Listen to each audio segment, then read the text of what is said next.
Whilst at an exhibition of the photographs taken during Scott's fateful expedition to the South Pole, I bumped into and was inspired by an amazing lady in her 90s, a daughter of the Raj, brought up in a colonial world, now bent and weathered, but with an incredible sparkle in her eye and an energy in her voice.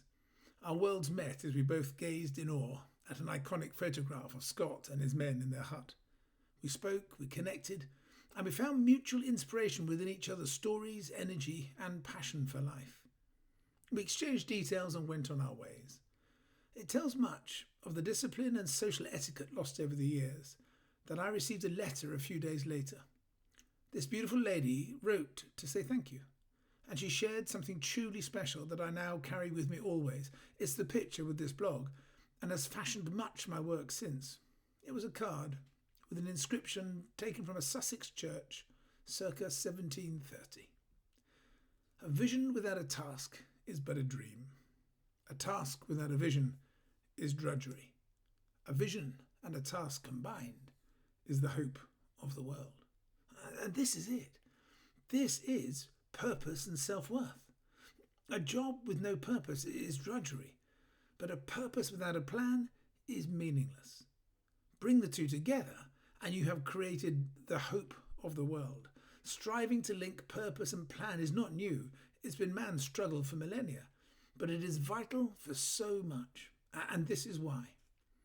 I've mentioned before that a key principle of gaining commitment is to tap into an individual's self-worth through meaning and purpose.